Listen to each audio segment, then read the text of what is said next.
En pantalla vamos a dar inicio a una nueva unidad que está vinculado al tema de aprendizaje.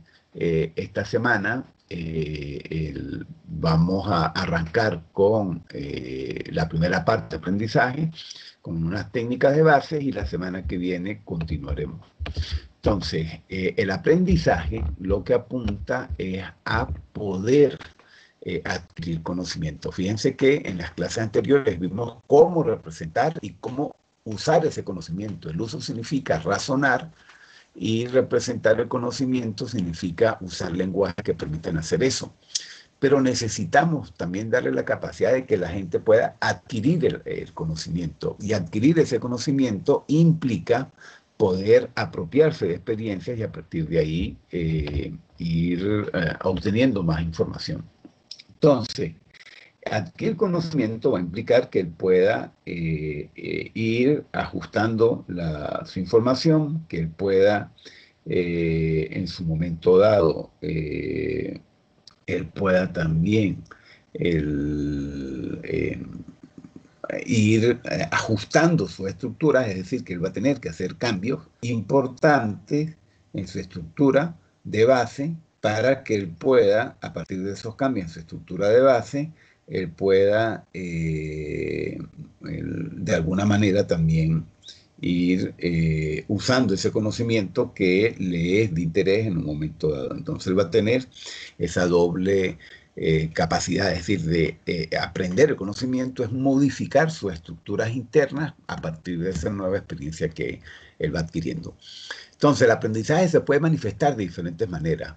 Puede memorizar, puede reconocer hechos, puede en la práctica hacer cada vez cosas más eficientes, puede modificar el conocimiento que tiene porque deja de creer en unas cosas y empieza a creer en nuevas, o simplemente adquirir nuevo conocimiento. Por ejemplo, lo que ustedes están haciendo en este curso es nuevo conocimiento. Ahora, todo eso implica que es usado para que el agente o el individuo, el humano, se adapte. Es decir, que todas las modalidades que hemos dicho acá permiten que la gente sea más eficiente, más eficaz. Es obligatorio el aprendizaje porque, por ejemplo, en ambiente desconocido es la única manera de conocerlo. Es la única manera de ir entendiendo qué sucede en el entorno cuando no se tiene ningún tipo de conocimiento. Eso va a ayudar a modificar las maneras como tomamos decisiones y de esta manera el agente va a poder por sí solo, fíjense que eso le da mucha autonomía porque le va a permitir a él por sí solo hacer las cosas. Entonces es la base de la autonomía porque le da la capacidad de adquirir conocimiento. Y si se dan cuenta, es fundamental porque va a permitir agregar nuevo conocimiento y un conocimiento que le permite adaptarse al entorno. Eh, Van a ver que yo voy a iniciar con dos tipos de maneras de conocimientos basados en las estrategias de razonamientos que ya vimos. Uno, un tipo de conocimiento inductivo y otro deductivo. En el caso inductivo es para mejorar las soluciones. En el caso deductivo es para ser más rápido. Entonces, uno es para mejorar, el otro es para ser más eficiente. Entonces, esos son dos primeros ejemplos de aprendizaje que vamos a ver. Otro aspecto importante es que el término de aprendizaje se le ha venido asociando otro concepto que es aprendizaje automático. Y por eso les decía que hay cursos que se dedican solamente a aprendizaje automático. En mi página web pueden ir a un curso solamente dedicado a aprendizaje automático. También en YouTube pueden conseguir un curso solamente dedicado a este tema. Lo que es interesante para el caso del curso de inteligencia artificial es que va a ser una nueva habilidad que le vamos a dar a la gente, que es su capacidad de aprender para generalizar su comportamiento y en general para generar nuevo comportamiento. Entonces, el agente, una manera de utilizar el aprendizaje automático es usar los datos históricos para que él pueda aprender desde esos datos históricos. Entonces, de manera general, es una habilidad que va a tener el agente para que él por sí solo puede aprender y descubrir cosas, por ejemplo, descubrir patrones de comportamiento, descubrir cómo la gente hace ciertas cosas. Es decir, son habilidades genéticas que el agente va a tener en un momento dado para realizar sus actividades. Bueno, entonces, entendiendo eso, el aprendizaje automático lo que va a hacer es construir modelos, que yo voy a llamar modelos de conocimiento. Un modelo de conocimiento no es más que un modelo que se construye a partir de las experiencias, a partir de los datos que el agente tiene disponible. Entonces, a grosso modo, él va a tener ese conjunto, yo lo voy a llamar de entrenamientos, que pueden ser esos datos, esas experiencias de la gente, y él utilizando un algoritmo, una técnica, que son las que vamos a ver en el curso, construye un modelo. Un modelo que después, para una nueva entrada, él se entrena con ciertas entradas para responder de cierta manera. Es como que ustedes nos entrenáramos nosotros para reaccionar cuando vemos diferentes tipos de animales. Cuando vemos un nuevo animal, ya sabemos, como hemos sido entrenados para reaccionar con diferentes animales, cuando vemos un nuevo animal, ya vamos a saber cómo reaccionar ante ese nuevo animal. Eso es lo que hacen los modelos. Las técnicas de aprendizaje construyen un modelo a partir de los datos y después, para nuevas entradas, pues ya saben qué salida generar. Eso es a grosso modo. Ahora, existen muchos modelos. Existen modelos que describen el entorno, existen modelos que predicen qué va a pasar en el futuro, existen modelos que prescriben qué hay que hacer en un momento dado. El modelo prescriptivo es como los médicos indican el paso a paso lo que hay que hacer, el predictivo lo que indican es lo que puede pasar en el futuro y el descriptivo lo que puede ocurrir, permite describir lo que está pasando en un momento dado. Sí, existen modelos de optimización que lo que buscan es mejorar un proceso, por ejemplo. Existen modelos de identificación que lo que permiten es descubrir lo que está sucediendo en un momento dado, es decir, develar. Y finalmente un modelo diagnóstico que permite ver qué puede estar pasando. Existen otros tipos de modelos también de detección de anomalías, por ejemplo, modelos de recomendación, etcétera. Pero estos son los modelos más importantes. Ahora, normalmente lo que vamos a hacer es construir un modelo que para una entrada dada, fíjense que este sería el modelo, lo que estoy mostrando acá, él va a recibir una entrada y va a generar una salida. Entonces, por ejemplo, cada uno de estos elementos sería en la entrada, por ejemplo, si tiene pelaje, si tiene orejas, etcétera, y según eso él va a decir, esto es un gato, esto es un perro, esto es un león, etcétera. Es decir, que según ciertas cualidades, él va a ser capaz de dar una salida. Entonces, lo que se construye es este modelo. Los algoritmos que tenemos son para hacer estas tareas. Ahora, el ejemplo que les estoy dando es un modelo para hacer clasificación. Entonces, yo voy a tener varios tipos de modelos. Ya dije que había modelos para predecir. En este caso, cuando es clasificación, podría ser como un modelo descriptivo. Entonces, esos son los modelos que uno construye para después poder ser utilizados. Entonces, volviendo al tema, lo que es importante que ustedes entiendan es que está cambiando la lógica tradicional. Estamos pasando de un entorno donde yo lo que tenía era un programa que construía yo, le metía los datos, el programa se ejecutaba y él daba un resultado. Por ejemplo, yo le pasaba unos datos de unas operaciones matemáticas, el computador lo ejecutaba y él daba un resultado. Bueno, esa lógica es la que está cambiando.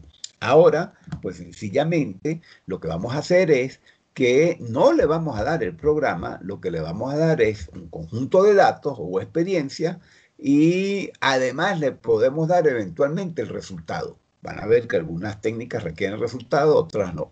Y en función de eso, él se procesa y él va a generar un modelo. Lo que yo estoy llamando aquí programa es ese modelo que después es utilizado para nuevas entradas para poder ser utilizado. Es decir, que este programa es ese modelo de clasificación, ese modelo de predicción, ese modelo de optimización que ha construido de manera automática la máquina.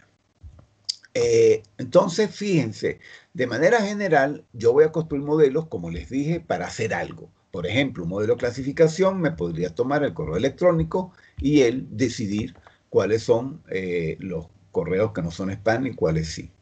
Entonces, lo que es interesante es que él va a requerir muchos mensajes como para entrenarse, muchos mensajes que le va a permitir de manera automática tomar esas entradas y generar una salida. Entonces, estos modelos son construidos a partir de grandes cantidades de datos que le permiten hacer eso.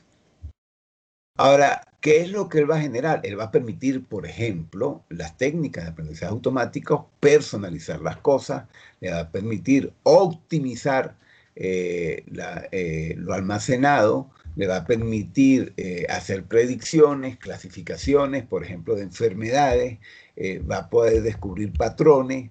Es decir, que estos modelos que uno construye son utilizados de diferentes maneras en las aplicaciones donde uno quiera utilizarlos. Por eso es que hay varios tipos de algoritmos de aprendizaje. A grosso modo, un agente con aprendizaje tiene dos grandes componentes, un componente de aprendizaje y un componente de ejecución. Esos son los dos grandes componentes.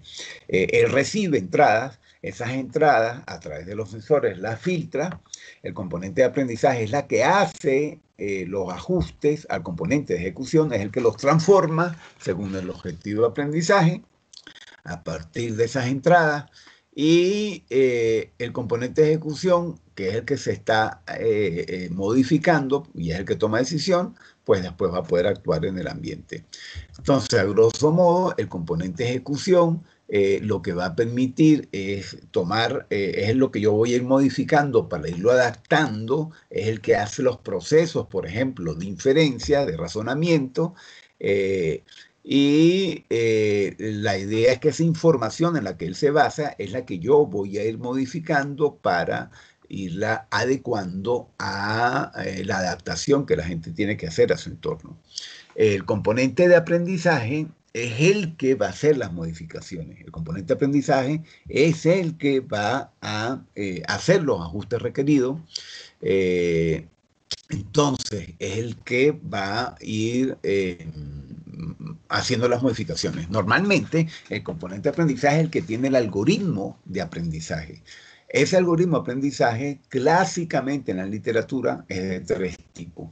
Un algoritmo de aprendizaje supervisado, no supervisado por reforzamiento. Yo ahora les voy a presentar esos tres. También puedo tener conocimiento a priori, es decir, conocimiento que le doy a la gente desde que nace, pero todo aquello que tiene que ser aprendido va a ser a través de algunos de estos tres esquemas. Como les dije, no son los únicos, ya en la literatura existen otros esquemas de aprendizaje, por ejemplo, aprendizaje federado, aprendizaje semisupervisado, pero los tres clásicos son estos tres. En la clase que viene yo me voy a dedicar al aprendizaje reforzado porque es muy importante para los agentes. El aprendizaje reforzado es basado en la experiencia de la gente, mientras que el aprendizaje supervisado y no supervisado, que es lo que vamos a tocar hoy, es basado sobre todo en datos que tiene la gente. Bueno, antes de hablar de esos tres tipos de aprendizaje, a grosso modo yo les voy a refrescar que teníamos dos maneras de inferir. La inferencia inductiva, en la cual yo lo que iba era, y la deductiva. La deductiva era a partir de mis axiomas, yo podía inferir que iba a pasar, mientras que la inductiva era aquella que buscaba generalizar mi conocimiento. Fíjense que entonces para ellas implícitas tienen una manera de aprendizaje, una manera de aprender. Yo puedo tener en algún momento dado, acuérdense, las premisas, sentencias o axiomas, tengo una base de conocimientos que es la base de hecho y tengo el consecuente en los axiomas, yo tengo los antecedentes y los consecuentes. Entonces, cuando el objeto de aprendizaje son esas sentencias genéricas, es decir, quiero generalizar, y cuando tengo como entrada mi base de hechos y el consecuente, pues en ese caso estoy, por favor apaguen los micrófonos, alguien lo tiene prendido. Entonces, en ese caso, estaría haciendo un proceso de aprendizaje inductivo. Mientras que cuando quiero aprender el consecuente y tengo las premisas y mi base de conocimiento, pues ahí estoy haciendo un aprendizaje deductivo. Ya lo vamos a ver más adelante con más detalle. De hecho, mi primer algoritmo de aprendizaje va a ser inductivo, el que les voy a dar. Pero en general el aprendizaje inductivo lo que hace es generalizar. Por ejemplo, si tengo un gato con 7 patas, ya yo puedo crear una sentencia general que me dice todos los gatos tienen 4 patas. Es decir, estoy construyendo una sentencia general. Ahora, para yo llegar a eso, normalmente tengo muchas observaciones. Por ejemplo, el pan me alimenta, yo como hoy pan y me alimentó, como mañana pan me alimentó, como en una semana pan y me alimenta, puedo generar una sentencia genérica que me diga que el pan me alimenta. Entonces estoy generalizando a partir de las observaciones o hechos que yo tengo. Eso es lo que hace el aprendizaje inductivo. Ese va a ser el primer ejemplo. Dentro del aprendizaje inductivo puede haber los dos esquemas, tanto el supervisado como el no supervisado. Ya vamos a ver en detalle en qué consiste cada uno de ellos, pero yo puedo aprender usando ambos esquemas. En algún esquema es una dinámica distinta a la otra. Ahora, a grosso modo, fíjense que esa generalización, cuando dijimos que todo gato tiene 4 patas o que el pan me alimenta, que fue la sentencia, realmente en el caso que uso el esquema supervisado, yo le estoy dando una entrada y una salida. La entrada en este caso es X, la salida es f de X. Yo no conozco la relación que hay en estas dos, por ejemplo, yo no conozco a f de X, pero sí tengo valores de X y de f de X o Y, llamémoslos Y. Entonces yo tengo esa pareja X o Y. Y es la salida, X es la entrada, pero no conozco esa función que me relaciona a X con Y. En aprendizaje inductivo, esa sentencia que generaliza, que les acabo de comentar, no es más que descubrir esa función de f de x. Es decir, que el proceso de aprendizaje, el modelo de conocimiento que me va a construir es f de x. F de x sería lo que estaría construyendo. Normalmente, ese f de x me va a permitir, después que lo tengo construido, hacer predicciones o hacer clasificaciones a futuro. Eso es lo que es interesante de estos modelos. Entonces, es como que yo tuviera, fíjense que aquí tuviera a f de x de x, yo tuviera estos puntos x que serían mis y, tendría mis y para los diferentes valores de x. Él, a grosso modo, va a tratar de construir una recta, perdón, va a tratar de construir una función f de x, que por ejemplo podría ser esta recta, pero que eventualmente en el proceso de aprendizaje realmente él va a buscar la mejor recta que siga a esos datos. Es decir, que el proceso de aprendizaje va a ir haciendo ajustes a esa recta hasta construir una curva como la azul que mejor se adapta a los datos que tengo. Entonces, eso es lo que haría el aprendizaje inductivo. El aprendizaje deductivo, acuérdense que lo que va a descubrir es la consecuencia. Entonces, él va a tratar de deducir ese resultado. Él requiere varios componentes, necesita filtrar, generalizar la información y necesita ese conocimiento previo, porque él ya, acuérdense que habíamos dicho que él conocía las premisas, es decir, él conocía sentencias y lo que va a deducir es el consecuente de esa sentencia. Entonces, a grosso modo, el aprendizaje deductivo va a tener como conocimiento las sentencias, va a tener como conocimiento hechos de cosas que han sucedido en el pasado, y va entonces a tratar de hallar el consecuente. El aprendizaje deductivo es menos usado por los agentes, por eso es que yo no me voy a detener tanto, es mucho más común el aprendizaje inductivo, y por eso es que me voy a detener en ese caso más. Y fíjense que existen otros esquemas de aprendizaje de los algoritmos genéticos que ustedes, algunos utilizaron en la primera iteración. Es un tipo de aprendizaje porque es aprendizaje evolutivo. Él va a aprender el mejor agente a través de la generación. Entonces es un tipo de aprendizaje. Bueno, entonces, como les dije, existen 3 clases de aprendizaje: el supervisado, el no supervisado y el reforzado. El aprendizaje supervisado parte del principio de que yo tengo un conjunto de pares de entrada y salida, como en el ejemplo de aprendizaje inductivo que tenía X y voy a descubrir la función F que me los relaciona. Pero es obligatorio obtener la entrada y la salida. En el aprendizaje no supervisado, yo no conozco nada. Y él va a tratar de descubrir patrones, reglas entre ellos que sean de interés. Entonces, eso es lo que hace interesante el aprendizaje no supervisado. Mientras que el aprendizaje por reforzamiento, que como dije, lo vamos a ver la clase que viene, lo que hace es que a partir de experiencias, las cosas buenas las va reforzando. Aquello que me interesa hacer bien, pues lo voy aprendiendo cada vez mejor. Eso es a grosso modo lo que hace el aprendizaje por reforzamiento.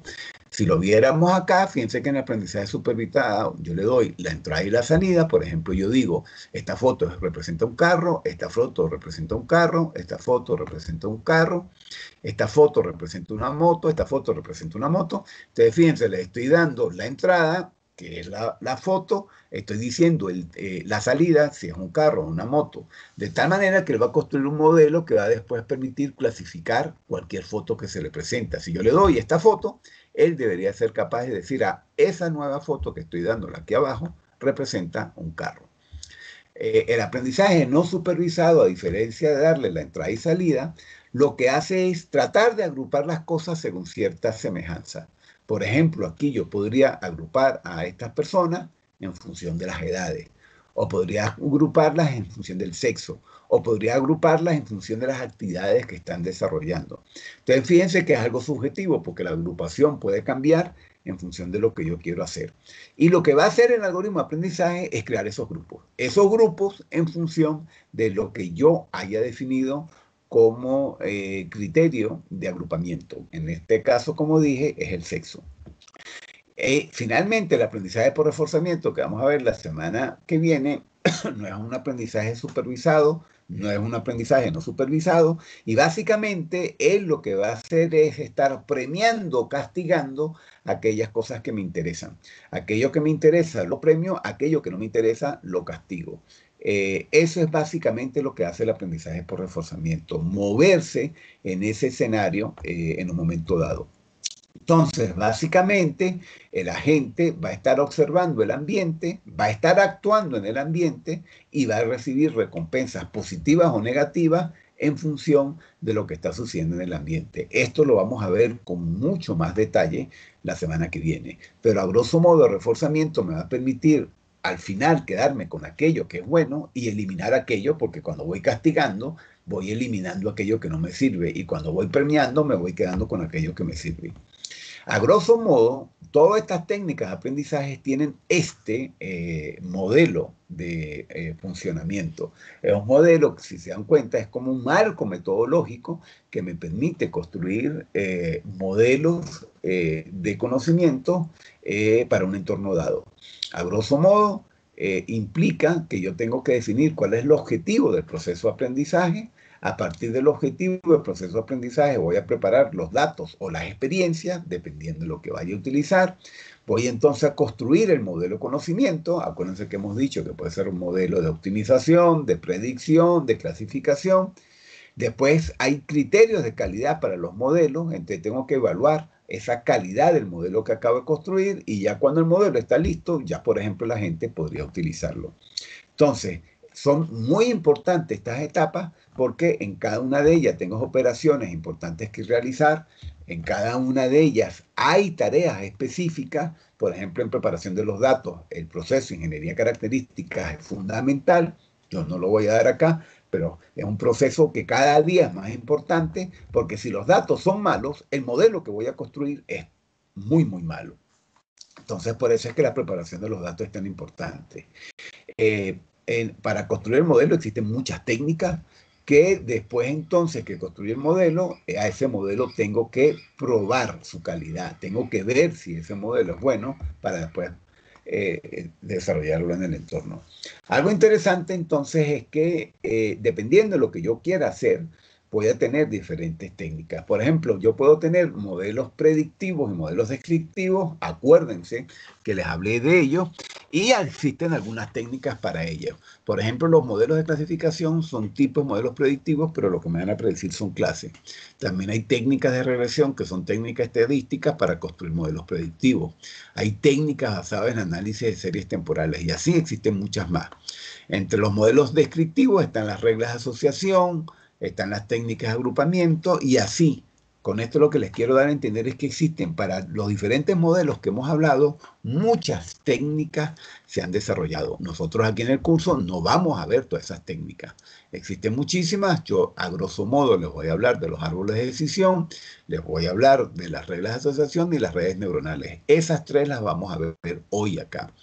Los algoritmos evolutivos, ya vimos uno, que son los algoritmos genéticos que permiten, tienen implícito un proceso de aprendizaje evolutivo, así que ya tienen varias técnicas, además de las que vamos a ver de aprendizaje por reforzamiento la semana que viene. Fíjense, a grosso modo, aquí hay un buen número de técnicas de aprendizaje. Esto es para que ustedes lo tengan. Una de ellas, ahorita muy de moda, son el aprendizaje profundo. Nosotros no lo vamos a ver aquí en el curso, pero el aprendizaje profundo es una técnica que está muy de moda, pero no solo ella. Fíjense que están entonces las redes neuronales, los árboles de decisión, que sí vamos a ver acá, y vamos a dar un ejemplo también de una técnica de clustering. Entonces, para irnos hacia los árboles de decisiones, vamos a atacar con la primera técnica y vamos para eso suponer un agente que tiene la capacidad de aprender de manera inductiva. Él va a tratar de inducir una función h, eso es lo que va a tratar de aprender, a partir de lo que está percibiendo en el entorno. Ese es el objetivo de aprendizaje, eso es lo que él va a buscar aprender, cómo descubrir esa función h. A grosso modo, lo primero que yo puedo tener es una tabla de este tipo. Entonces, yo puedo tener una tabla con un montón de información. Fíjense que esta tabla lo que me está conteniendo es las características de un día, si el día está húmedo, si la temperatura es fría o caliente, si hay mucho viento. Esta tabla, a partir de eso, además, tiene una última columna que es la de jugar o no. Esto puede ser una tabla, por ejemplo, que me está indicando qué días yo juego o qué días no juego. Y entonces, en el pasado, yo he jugado, por ejemplo, un día lluvioso, con una temperatura media, una humedad normal, y no había viento. Ese día jugué, y así por el estilo. Entonces, este es el tipo de insumo que yo puedo tener, tablas de este tipo con experiencias pasadas. Y a partir de aquí yo ya puedo realizar procesos de aprendizaje. Vamos a ver qué tipos de procesos de aprendizaje. Como les dije, el primero puede ser un árbol de decisión. Y el árbol de decisión lo que finalmente me permite construir modelos de clasificación. Ahora, ustedes van a ver que puedo construir incluso otras cosas más. Es muy usado por su capacidad para bien construir clasificadores.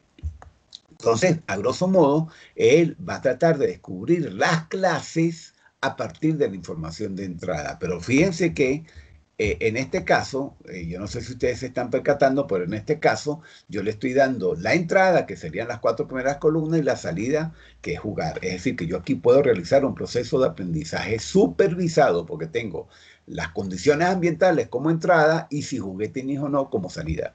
Entonces, el árbol de decisión parte de información como esa, porque va a tratar de clasificar cuando yo juego tenis o cuando no, para el ejemplo que estoy tratando de explicarles. Entonces, a grosso modo, un árbol de decisión es como una tabla de la verdad, donde va a ir construyendo ramas para cuando un valor se cumpla, yo me voy por una rama, cuando un valor no se cumple, me voy por otra rama. Entonces, las ramas no son más que posibles valores de cada una de las variables que yo tengo. Por ejemplo, en este caso simple, que estoy suponiendo valores binarios, yo tengo una etiqueta para cuando el valor binario es falso o verdadero para cada una de las variables. Entonces el árbol de decisión me va a ir construyendo ramas que me permiten hacer recorridos y llegar a los nodos hojas. En los nodos hojas están las clases que yo voy a aprender. Por ejemplo, cuando A es verdadero y B es verdadero, entonces, si lo que estoy aprendiendo es la tabla A X OR B, entonces me va a decir que es falso. Y así por el estilo. Entonces, es un árbol de decisión porque está compuesto por nodos y por nodos internos que desde los cuales parten los diferentes valores que puede tener cada una de las variables y por nodos hojas, que es la clase que se va a aprender. Este es un buen ejemplo de aprendizaje inductivo porque yo voy a tratar de inducir este árbol de toma de decisión. Fíjense que ese árbol de toma de decisión no puede ser tan extenso como yo quiera. Por ejemplo, en el caso del Titanic, fíjense que acá tengo tres variables que son el género, la clase en la que viajaban las personas en el barco y las edades. Entonces, fíjense que él va a deducir un árbol de este tipo para tratar de clasificar, porque en los nodos hojas tengo las dos clases y las dos clases eran si si habían sobrevivido o no los pasajeros, los tripulantes del Titanic. Entonces, fíjense, por ejemplo, para género están los dos valores, si es mujer y rama. Después, entonces, si era mujer, las cuatro clases y en cada una de las clases la categoría en la que quedó. Por ejemplo, una mujer que iba en clase 1 siempre sobrevivió, una mujer que era tripulante sobrevivió, mientras que si era un varón y iba en la clase 3 falleció, pero si era un varón, iba en la clase 2 y era menor, sobrevivió. Entonces, esto que ustedes están viendo acá es lo que construiría un proceso de aprendizaje inductivo. Un árbol que me va a permitir clasificar, en este caso, a las diferentes personas para este caso en particular. Entonces, el árbol se construye bajo un esquema como el que ustedes están viendo acá. Es un algoritmo que va a tratar de descubrir cuál es el atributo más significativo para los datos que yo tengo en un momento dado. Ya vamos a ver a qué se refiere un atributo más significativo. Lo cierto del caso es que el algoritmo va a descubrir ese atributo más significativo, va a clasificar con ese atributo más significativo los datos que tiene en un momento dado y después como van a faltar seguramente datos, va a buscar un segundo atributo más significativo. Él va a estar haciendo eso permanentemente, va a estar realizando permanentemente ese proceso de aprendizaje, lo que le va a permitir él iterativamente estar cada ratico pudiendo descubrir nuevos atributos más significativos hasta lograr clasificar todos los datos. Entonces, busca un primer atributo significativo, clasifica todos los datos, para lo que resta, busca un segundo atributo más significativo, clasifica los datos, si todavía restan datos por clasificar, busca un tercer atributo más significativo y esto lo va a estar haciendo hasta que consiga clasificar todos los datos. Entonces, supongan esta situación. Este es un caso donde tengo varios criterios y la última columna es la salida. Entonces tengo X son los criterios, Y es lo que voy a aprender, que es la salida. Lo que ustedes están viendo como criterio, estos son datos sobre mis experiencias pasadas de cuando yo espero en un restaurante o no. Ustedes fíjense, en algunos casos sí espero, en otros casos no espero, aquí salió movido la gráfica, entonces en algunos casos sí espero, en otros casos como en este no espero, sí espero, sí espero, y estos son los atributos. Entonces, por ejemplo, en el primer caso esperé cuando en el restaurante no había bar, cuando el día de la semana no era fin de semana, cuando el costo era bastante alto, cuando la comida era francesa, y así por el estilo. En el segundo caso,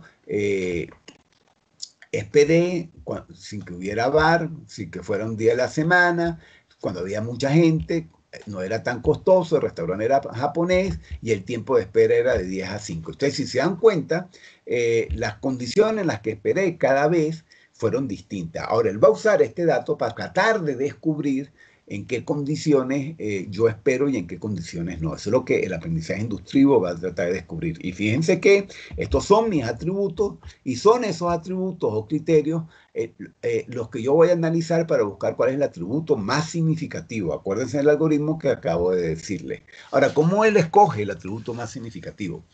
Bueno, fíjense acá que estoy escogiendo dos. Primero, el patrón. ¿Qué significa el patrón? ¿Cuántas personas hay? Si está muy lleno el restaurante, si está algo lleno, si está vacío.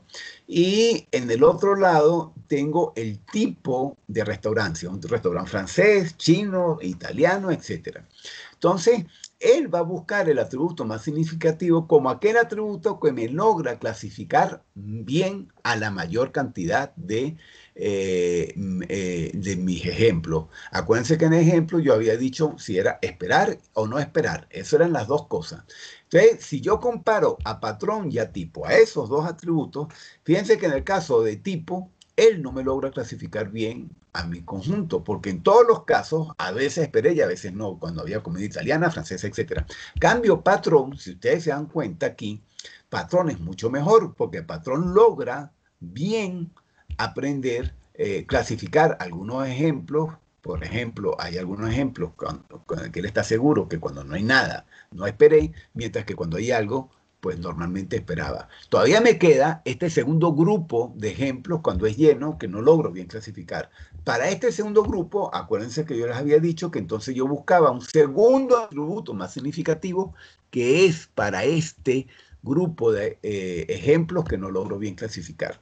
Y él lo va a estar haciendo iterativo para los grupos de ejemplos. Entonces él tomaría como primer atributo más significativo entre estos dos a patrón, buscaría un segundo atributo más significativo para este grupo de ejemplos que no logró bien clasificar y eso lo va a estar haciendo iterativamente. Eso es lo que haría el algoritmo de aprendizaje inductivo. Ahora, ¿cómo él matemáticamente lo puede definir? Bueno, básicamente esta expresión matemática logra definir esto. Esta expresión matemática, cuando tiende a 1, es porque logra bien clasificar los casos positivos y negativos, cuando espero y cuando no espero. Este en el caso en que sea una salida binaria, como el ejemplo que tenemos. Ahora, en general, cualquiera de las métricas de la teoría de la información son métricas buenas. Hay varias métricas, la teoría de la información tiene uno, que es la ganancia de la información, que es esta expresión matemática que ustedes están viendo acá, que me permite hacer ese cálculo. Así que ya existen fórmulas. La entropía es otro ejemplo. La entropía es una métrica. Yo le puedo calcular la entropía a cada atributo para el conjunto de ejemplos que tengo y aquel atributo que tenga la entropía más alta es el atributo más significativo. Eso entonces lo puedo estar haciendo permanentemente, haciendo ese cálculo y automáticamente voy a saber quién es el atributo más significativo cada vez. Eso es lo que hacen los algoritmos basados en árboles de decisión. Las librerías que ustedes van a conseguir en Python, pues se basan en esto que les acabo de comentar.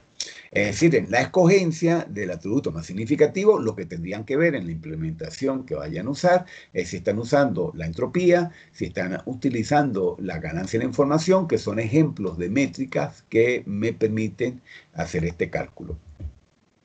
Ahora, lo que es interesante es que al final yo voy a tener un árbol de este tipo.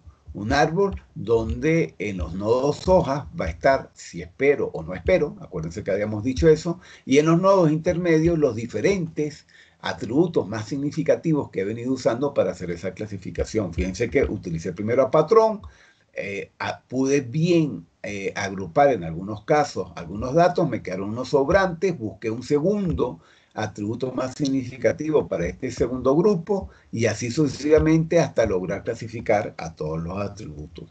Entonces, lo que es interesante para la construcción del árbol es que al final, por ejemplo, para el caso soleado, acuérdense el día si está soleado, lluvioso, etcétera, si la humedad es alta o no, si hay viento o no, y fíjense que acá estoy colocando si juego tenis o no, si jugué ese día tenis o no. Cuando yo construyo el árbol, yo tengo que evaluar la calidad. Acuérdense que les había dicho que eso era algo muy importante, que cuando uno construye modelos de conocimiento, este es el modelo de conocimiento que estoy construyendo, que es un modelo de clasificación en forma de un árbol de decisión. Yo tengo que evaluar su calidad para saber si ese modelo es bueno o no. Normalmente para árbol de decisión yo uso dos criterios, que es cobertura y precisión. La cobertura lo que me está diciendo es cuántos de mis ejemplos este árbol me está cubriendo bien. Y la precisión es la calidad. Es decir, cuando yo tomo esta clase, la clase, aquí hay dos clases, una es esperar o no esperar, o jugar tenis o no jugar tenis. Entonces, ¿a cuántos él está bien clasificando? Ese porcentaje de buena clasificación es lo que voy a evaluar. Porque normalmente cuando yo construyo estos modelos, yo los construyo con un conjunto de datos que uno llama de entrenamiento y dejo otro conjunto de datos de prueba. Es sobre los datos de prueba que voy a calcular la precisión. Voy a ver con los datos de prueba si me logra clasificar bien a todos esos datos de pruebas que tengo o no. Y yo quisiera que eso tendiera a 100%. Entonces, a grosso modo, lo que yo voy haciendo es que voy tomando los atributos más significativos, voy mezclando por las iteraciones que les dije, el segundo atributo más significativo, hasta llegar a construir el árbol. Eso, a grosso modo, es lo que se estaría haciendo. También a veces yo puedo al árbol podarle hojas. Es decir, yo puedo establecer, quitarle ramas al árbol. ¿Eso cuándo lo hago? Cuando, por ejemplo, después que lo entreno, cuando lo voy a probar y calculo la precisión, y si esa precisión es muy baja, pues ese, esa rama que me está dando esa precisión muy baja, pues perfectamente la puedo eliminar. Eso es un poco lo que hace la poda del árbol. Yo a grosso modo no voy a entrar en los detalles, pero para que sepan. Lo otro también interesante es que cuando yo tengo construido mi árbol, como el que ustedes están viendo acá, yo puedo construir la regla que me describe al árbol. Y fíjense que esa regla, en el ejemplo que están viendo acá, que es lo que induzco, acuérdense que dijimos, aprendizaje inductivo es construir una regla general para lo que estoy observando. En este caso, la regla que voy a construir es cuando espero en un restaurante. Entonces, para todo R, que significa esperar, yo espero cuando hay algo de gente en el restaurante. Yo espero también cuando está full el restaurante. También espero cuando, cuando no tengo hambre. Y además el tipo de restaurante es francés. Ok, fíjense que aquí estoy esperando. También espero cuando espero también cuando no tengo hambre y además de que no tengo hambre, eventualmente, es decir, fíjense que estoy esperando cuando está lleno y no tengo hambre y es francés, voy a esperar cuando no está lleno, no tengo hambre, eh, el restaurante es eh, japonés y el día es sábado, viernes o sábado, voy a esperar también cuando está lleno, no tengo hambre, y el tipo de restaurante es hamburguesa. Entonces, fíjense que esta expresión que ustedes están viendo acá es un axioma que construyo, que estoy infiriendo desde el árbol que acabo de construir. Ese es el gran poder de ello. Es decir, que puedo descubrir sentencias de este tipo. Entonces, lo que es interesante es que cuando yo tengo este árbol, cada una de estas ramas, cada una de las ramas que ustedes ven acá es una regla. Es una regla. Es una regla formada por estos operadores OI. Es decir, que ustedes si se dan cuenta, una regla sería cuando el patrón es nada, yo espero. Otra regla era un poco lo que yo iba haciendo. Cuando el patrón es lleno, no tengo hambre y Francia. Fíjense que esto es otra rama. Entonces, cada una de las ramas es una regla. Entonces, yo puedo construir también reglas de clasificación, porque la regla de clasificación lo que me está diciendo es, para esta clase que está aquí abajo, cuáles son las condiciones que se cumplen en cada una de las ramas. Entonces, eso le da mucho poder también a estos árboles de decisión porque me permiten construir reglas de clasificación. Bueno, ya existen en la literatura algunos generadores de reglas. Los árboles de decisión ya existen implementaciones en Python. Y como les dije, pues lo que habría que ver es cuál es la que ustedes van a usar. Algo también interesante es que yo puedo también construir lo que uno llama reglas probabilísticas. Reglas probabilísticas, aquí ya estoy dejando atrás árboles de decisiones, que fue la primera técnica que ya vimos, y vimos todo lo que se puede hacer con los árboles de decisiones. Ahora paso a un segundo ejemplo, construir reglas, pero ahora reglas probabilísticas.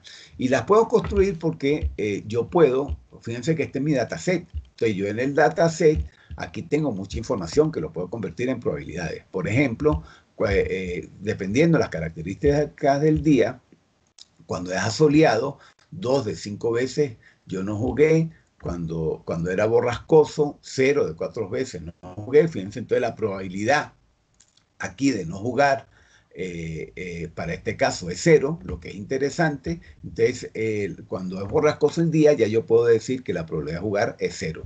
Y así por el estilo. Entonces, eso son especies de probabilidades que yo puedo ir sacando. Por ejemplo, esta es una primera importante, ¿ok? Porque esta ya me está dando un grado de veracidad bastante importante. Entonces, yo puedo ahora combinar atributos. Yo puedo combinar atributos porque fíjense que acá yo puedo decir que bueno, como dijimos, cuando el día era borrascoso, cuando el día era, perdón, soleado, 2 de 9 veces yo jugué y 3 de 5 veces no jugué. O cuando era borrascoso, no jugué 0 de 5 veces, pero jugué 4 de 9 veces. Entonces, fíjense todas estas combinaciones y eso mismo lo puedo hacer para temperatura, humedad, etcétera.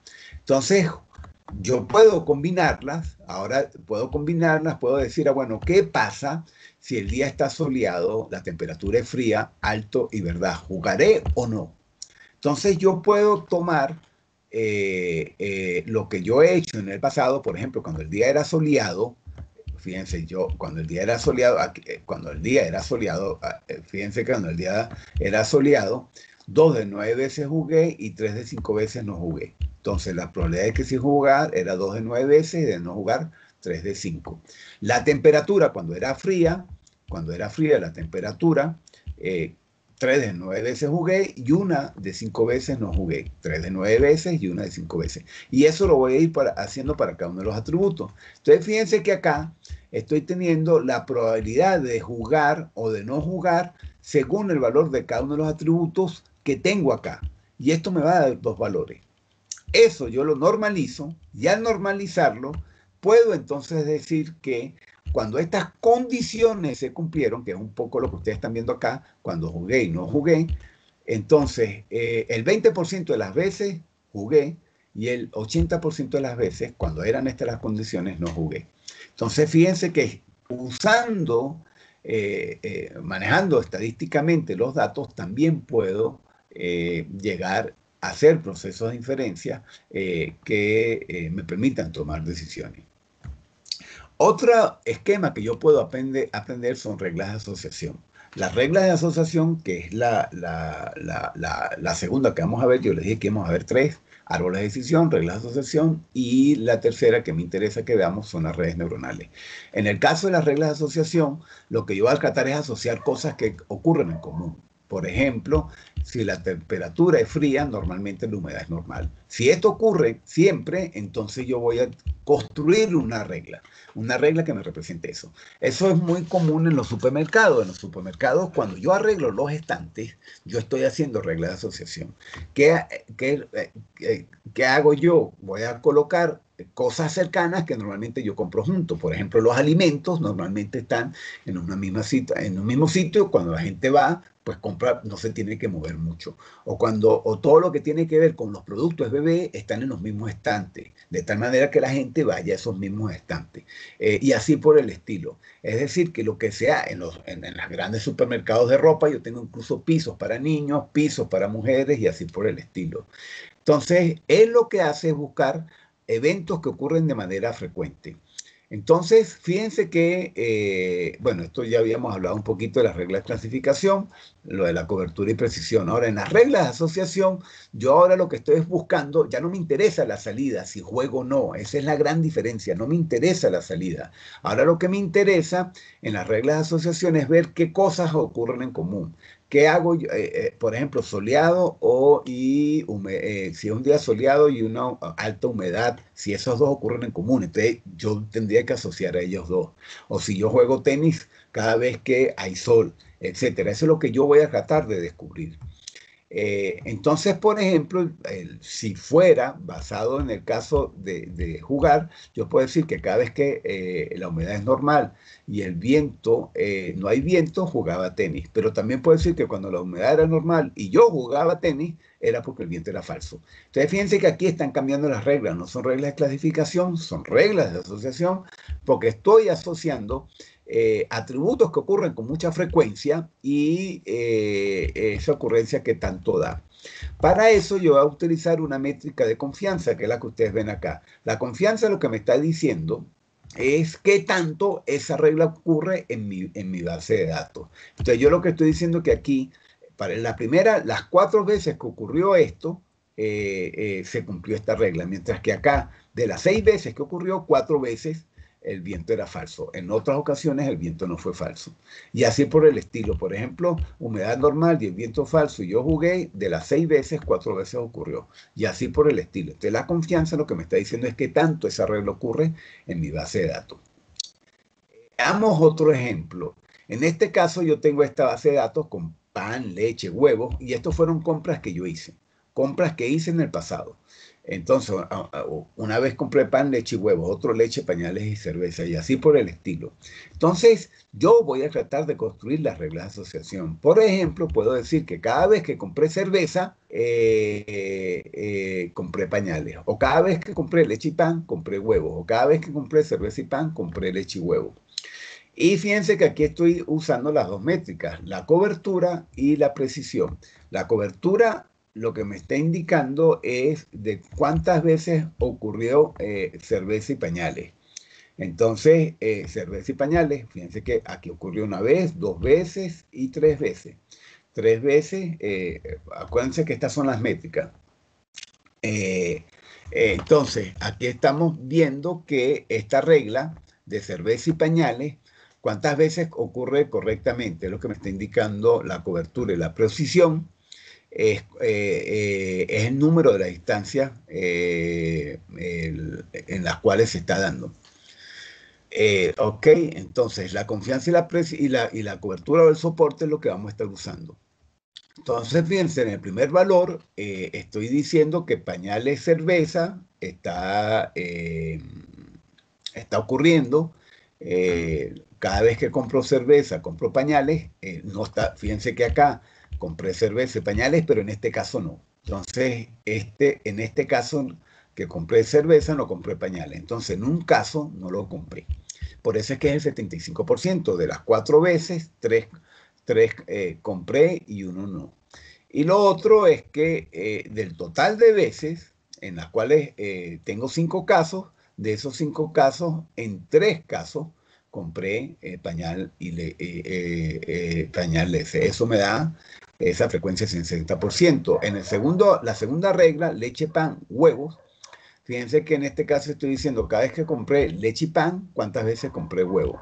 Fíjense que acá una vez, acá no compré y acá sí compré.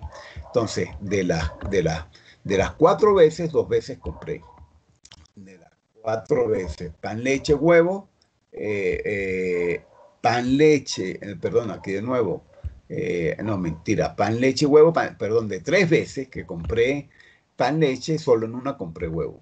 Entonces, solamente ocurre 3 veces de mis 5 veces, eso me da 66%, y de las 3 veces, solo una vez compré huevo, eso me está dando ese 40%. Y así, yo voy entonces a buscar todas las combinaciones posibles de las reglas y voy a evaluar estas dos métricas. Cuando estas dos métricas son altas, por ejemplo, esta primera, esa es una regla que es válida. Esta, por ejemplo, es una regla que es muy mala, porque tiene apenas 20% de cobertura y 33% de precisión. Entonces, elimino las que tengan métricas bajas y me queda con las métricas altas. Bueno, esta técnica, hay un algoritmo muy conocido a priori que está desarrollado en Python que me descubre estas reglas automáticamente. El algoritmo a priori es el algoritmo más conocido como regla de asociación. Entonces va a poderme descubrir cosas como estas sin ninguna manera, de manera automática. Y bueno, lo último para entrar a las redes neuronales aleatorias, los algoritmos de agrupamiento. Entonces yo tengo algoritmos aglomerativos y divisorios, esos son los dos grandes algoritmos. Acuérdense que los algoritmos de agrupamiento son no supervisados, buscan identificar características comunes, ya lo vimos en los agrupamientos que hizo de hombres y mujeres, en el ejemplo que les di. Él descubre esas características y va buscando la semejanza entre los individuos. En el caso anterior, la semejanza era por sexo, pero yo puedo tener varios atributos, puede ser sexo y edad. Entonces quizás me hubiera creado más grupos, 4 grupos. Por ejemplo, mujeres jóvenes y mujeres mayores, niños y adultos, y así por el estilo. Entonces, yo puedo usar un atributo o varios atributos para hacer el agrupamiento. Lo importante es que los algoritmos, entonces, por ejemplo, el K-mean, que es el más conocido, clusterización, van entonces, en función de esa semejanza, fíjense que aquí está la semejanza, tengo 3 grupos, y él entonces va a tratar de agrupar o construir 3 grupos para los datos que tengo. Entonces, en este ejemplo, Camín coloca aleatoriamente un primer valor Él es basado en el concepto del centroide del grupo, entonces él coloca un centroide aleatorio para un grupo dado, y entonces él va a hacer que mis datos, estos son los datos, lo que están en las cajitas negras, ellos se van a ir al grupo más cercano a él. Entonces, por ejemplo, este es más cercano a él, se junta acá, este agrupa todos estos, etcétera. Ahora, cuando él hace ese primer agrupamiento, él tiene que reajustar el centroide de cada uno de los grupos. Fíjense que aquí está reajustando el centroide, aquí vuelve a reajustar el centroide, etcétera. Y entonces se van ahora a mover, porque como el centroide se movió, a individuos que yo antes no tenía en ese grupo los voy a mover ahí. Entonces fíjense que aquí él lo hizo, aquí él lo vuelve a hacer, etcétera.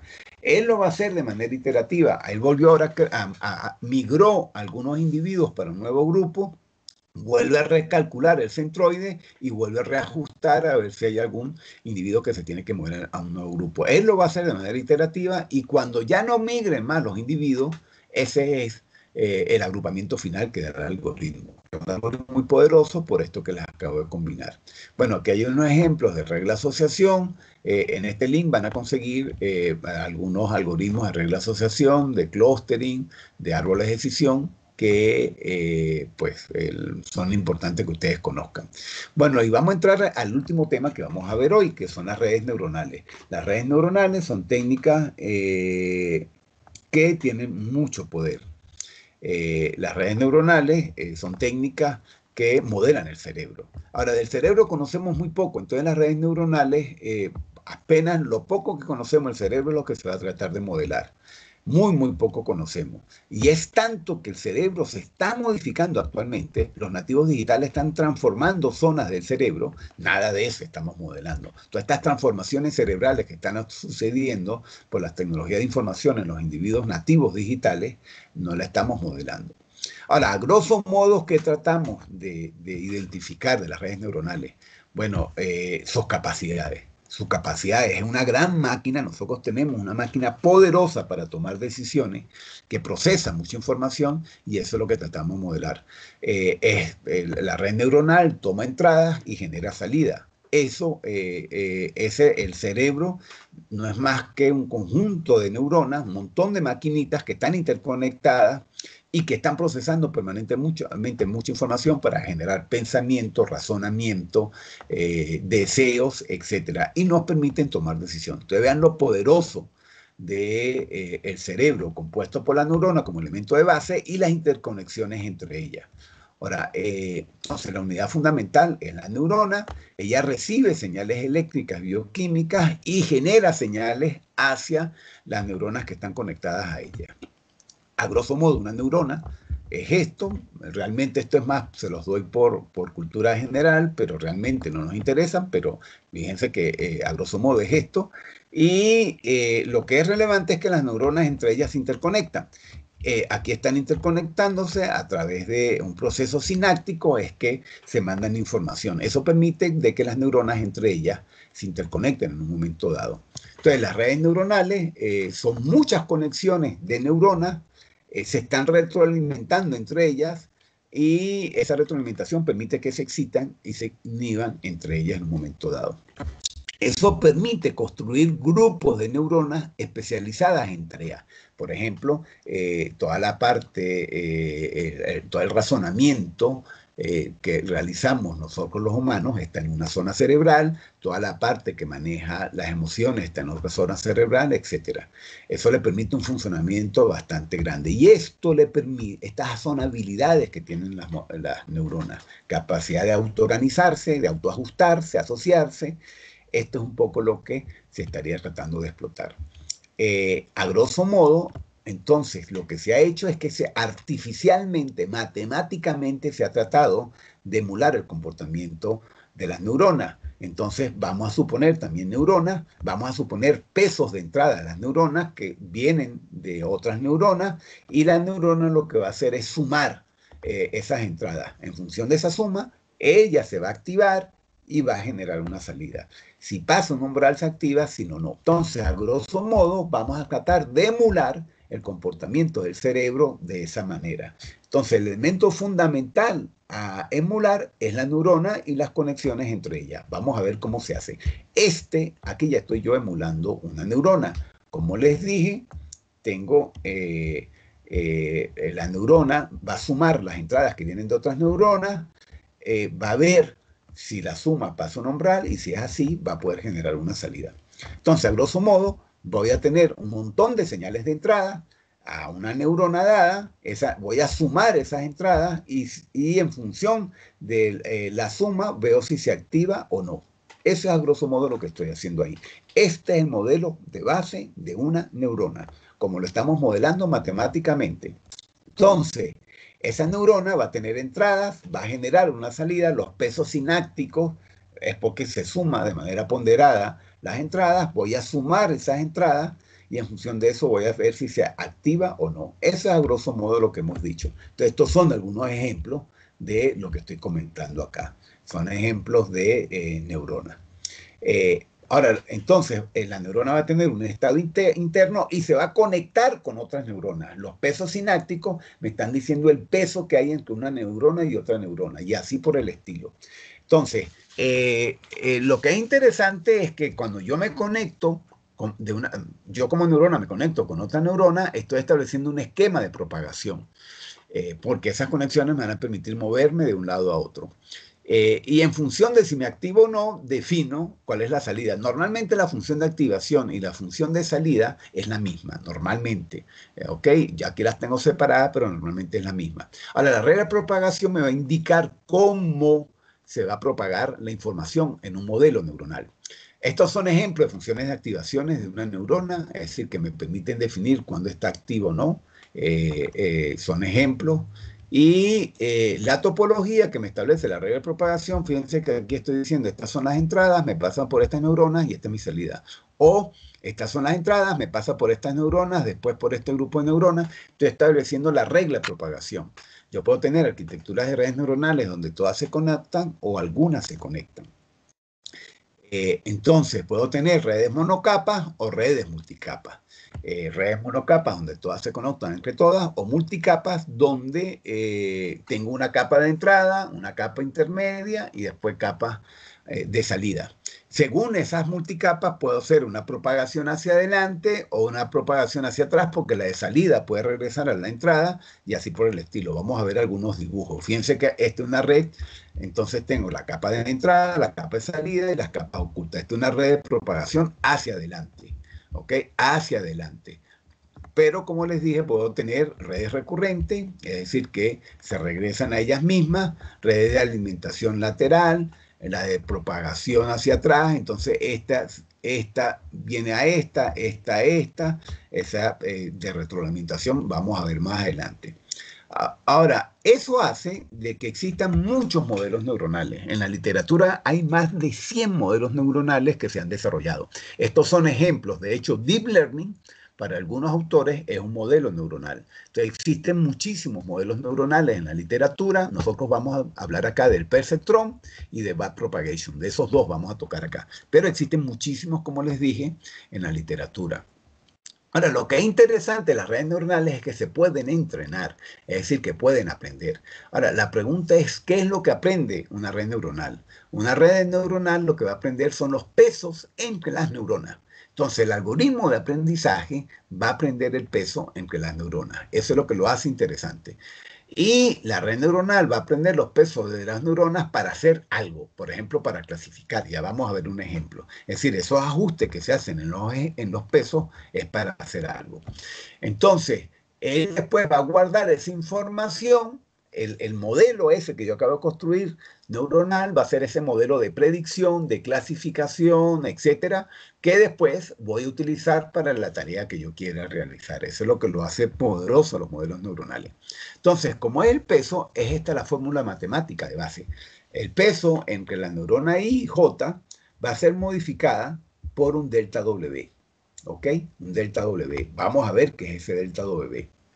Entonces, fíjense que tengo una entrada, calculo su salida y voy a adaptar los pesos usando esta expresión matemática que les acabo de decir acá. Eso es lo que sería un algoritmo clásico de red neuronal. Como les dije, existen muchísimas técnicas de aprendizaje. Esas técnicas de aprendizaje son técnicas de aprendizaje En algunos casos son supervisadas, por ejemplo, este señor que ven acá, aprendizaje por corrección, es supervisado. Algunas son no supervisadas, por ejemplo, el Hediano es no supervisado y algunas pues son mezclas de ellas. Entonces, si se dan cuenta, es muy variado el esquema de aprendizaje en las redes neuronales. Es decir, que todos los tipos de aprendizaje que les dije anteriormente se aplican en las redes neuronales. Hay que escoger cuál. Hay que escoger cuál, yo tengo que escoger cuál es el algoritmo de aprendizaje que voy a utilizar para el modelo neuronal. Estos tipos de modelos neuronales ya tienen definido. Por ejemplo, backpropagation es supervisado. Cojonen es no supervisado. Es decir, que ya ellos tienen definidos cuál es el esquema de aprendizaje que ellos usan. ¿Ok? Bueno, en el caso supervisado, ya, acuérdense que es un lazo cerrado. No les voy a entrar mucho más en detalle. El buen ejemplo es corrección del error. Fíjense que corrección del error, porque lo que está sucediendo es que yo tengo la salida y tengo lo que es deseado. Yo voy a tratar de hacer que la salida que me está dando el modelo que estoy aprendiendo tienda a cero, el error con respecto a lo deseado. Por eso es que se llama corrección de error. Y se utiliza la técnica de descenso de gradiente que busca minimizar ese error. Y esto es lo que le voy a meter al delta W. La expresión matemática que les dije del peso, lo que va a hacer es minimizar ese error en el tiempo, ¿ok? Entonces él va a ir modificando el peso tal que yo quisiera que el error tienda a cero en el tiempo. Entonces calculo el estado de la red, calculo el error y le voy metiendo los pesos tal que los pesos cuando tienden a cero significa que el algoritmo ha aprendido. Entonces hay una fase de entrenamiento y después hay una fase de reconocimiento para ello. En el caso de los no supervisados, ahí el aprendizaje no es por el error. Existen varios esquemas porque yo busco rasgos. Acuérdense que ahí no puedo hacer estos ajustes. Y un ejemplo es el Hediano. El Hediano es un aprendizaje no supervisado porque lo que me está diciendo es cuando dos neuronas se activan, yo debo entonces reforzar su peso. Eso es lo que me está diciendo este delta W. Si YesUI y YesUJ para una misma entrada se activan, yo refuerzo su peso. Si no, hago que ese peso se debilite. Este es un esquema inspirado en el modelo biológico de las neuronas y fíjense que es un ejemplo de aprendizaje no supervisado. Bueno, el perceptrón es un modelo es una neurona muy sencilla, es una neurona que suma las entradas y te genera una salida. El perceptrón me clasifica muy bien el AND y el OR, es decir, yo puedo entrenar al perceptrón para calcularme bien el AND y el OR. El XOR me da problema, es decir, que para el AND y el OR, para esas tablas, yo le puedo dar dos entradas, ¿ok? Entonces decirle verdad, verdad, y él me va a decir si es el AND, si él aprende el AND, me va a decir verdad. Si le doy AND y AND, perdón, si estoy aprendiendo el OR, yo le doy verdad y falso, él va a ser capaz de decir la salida verdad. Él aprende eso sin ningún problema. Porque este señor con dos entradas y una salida, se comporta como una recta. Entonces él construye una recta. Una recta, fíjense que aquí está el ejemplo de la recta para construir las dos clases. Por eso es que puede hacer bien esa clasificación.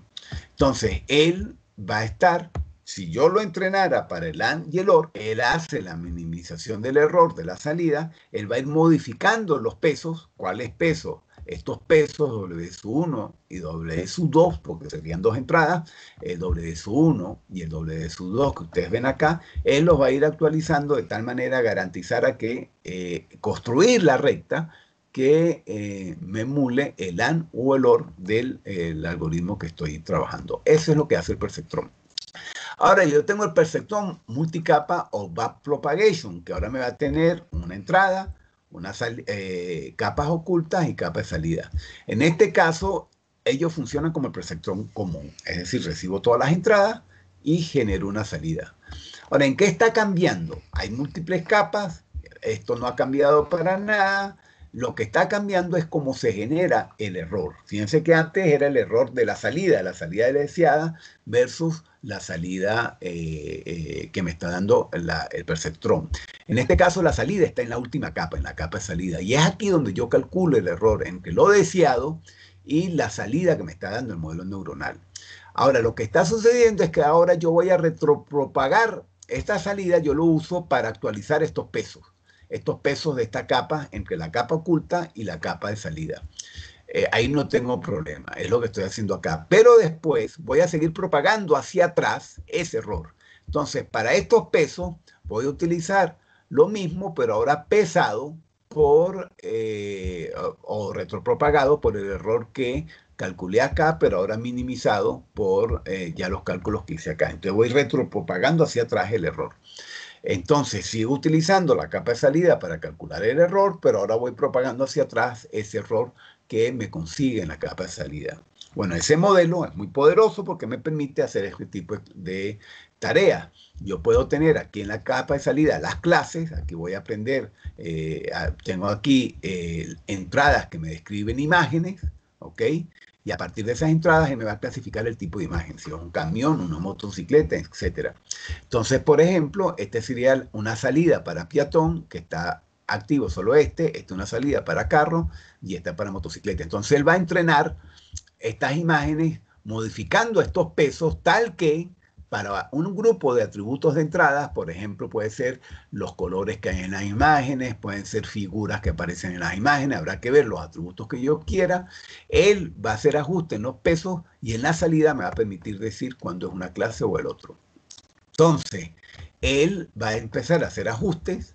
Fíjense que tengo un conjunto de datos de entrenamiento, que es la imagen, con los atributos de la imagen y la salida que debería dar. Entonces, este conjunto de atributos con su salida es lo que voy a usar para entrenar, sabiendo que esta es mi salida. Entonces, con ese conjunto de entrenamiento, él va a aplicar la técnica backpropagation que les comenté antes y va a ajustar todos estos pesos. Después, él va a ser capaz de hacer las clasificaciones. Estos son los algoritmos que hemos dicho de retropropagación. Aquí se ve el error, la minimización del error que él va a ir haciendo para hacer ese cálculo. Eso es a grosso modo lo que haría este señor. Entonces, él va a ir retropropagando primero de esta capa a esta, de esta a esta y así a las capas que yo tenga. Y me va a permitir minimizar el error. A grosso modo, aquí lo que estoy explicando es ese algoritmo retropropagación, que me va retropropagando hacia atrás el error para optimizarte. Entonces, para concluir la clase de hoy, hemos visto 3 técnicas: árboles de decisión, reglas de asociación y las redes neuronales. Hemos visto que hay 3 grandes clases de aprendizaje: supervisado, no supervisado y reforzado. Reforzado lo vamos a tocar con calma la semana que viene, pero vimos que, por ejemplo, las redes neuronales pueden trabajar de manera supervisada o no supervisada. Vimos técnicas que son solo supervisadas, como el caso de árboles de decisión. Ya con esto ustedes empiezan a manejar una nueva habilidad para la gente, que es la capacidad de, a partir de datos, fíjense que yo usé datos de cuando juego tenis o no, o de cuando espero un restaurante o no, para aprender reglas que me describan cómo yo hago las cosas. Por ejemplo, cuando espero, cuando juego tenis, o reglas que me asocian cosas. Por ejemplo, yo compro pañales cada vez que compro cerveza.